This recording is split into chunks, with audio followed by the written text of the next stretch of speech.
Hi friends, welcome to my channel. എനിക്ക് കുറച്ച് കുഞ്ഞു മത്തി കിട്ടി. അത് ഞാൻ കഴുകി വൃത്തിയാക്കി വെച്ചിരിക്കുകയാണ്. ഇതുകൊണ്ട് ഞാനൊരു മത്തിക്കറി ഉണ്ടാക്കാൻ വേണ്ടി പോവുകയാണ്. മുളകിട്ട കറിയാണിത്.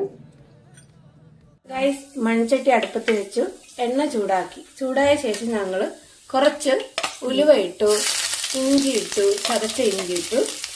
ഇനി ഇതൊന്ന് വഴറ്റണം. ഇതൊന്ന് ചെറുതായിട്ട് റെഡ് കളറിലാക്കണം. വെളുത്തുള്ളി നമ്മൾ ഇതിലിട്ടിട്ടുണ്ട്.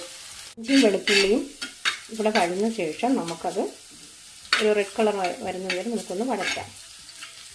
കറണ്ട് പോയി ഗൈസ്, നമ്മൾ ഫ്ലാഷ് അടിച്ച് അഡ്ജസ്റ്റ് ചെയ്യുകയാണ്. അതിനുശേഷം നമുക്ക് ചതച്ച് വെച്ചേക്കുന്ന ഒരു 8 ചെറിയ ഉള്ളി നമുക്ക് ഇതിലോട്ട് ഇടാവുന്നതാണ്. അതിൻ്റെ കൂടെ തന്നെ ചതച്ച് വെച്ചിരിക്കുന്ന കുരുമുളകും കൂടെ നമുക്ക് ഇതിൻ്റെ കൂടെ ആഡ് ചെയ്യണം. പച്ച കുരുമുളകാണിത്, നിങ്ങൾക്ക് കയ്യിലുള്ള കുരുമുളക് ഇടാം. അതിനുശേഷം നമുക്കൊന്ന് വഴറ്റാം.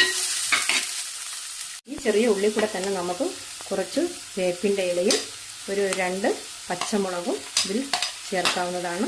എന്നിട്ടൊന്ന് വഴറ്റാം. ഉള്ളി വഴന്ന് വന്നിട്ടുണ്ട്. ഇനി അതിൽ കൂടെ നമുക്ക് തക്കാളി ഇടാം.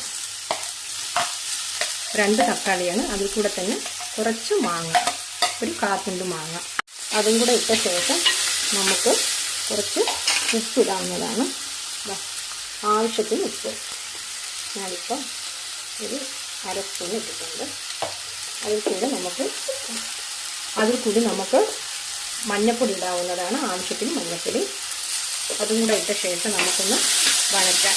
ഒന്ന് വഴറ്റാം. ഇതൊരു നാടൻ കറിയാണ്. മാങ്ങ നിങ്ങളുടെ കയ്യിലുണ്ടെങ്കിൽ മാത്രം ഇട്ടാൽ മതി.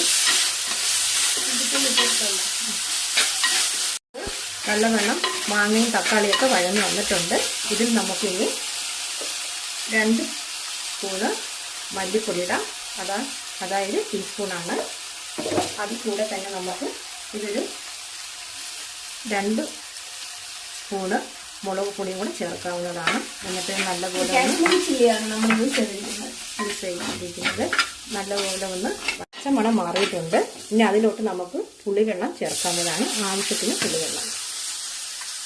ആവശ്യത്തിന് ഞാൻ പുളിവെള്ളം ഒഴിച്ചിട്ടുണ്ട്. അതിൽ കൂടെ തന്നെ നമുക്ക് ആവശ്യത്തിന് വെള്ളവും കൂടെ ചേർക്കാം.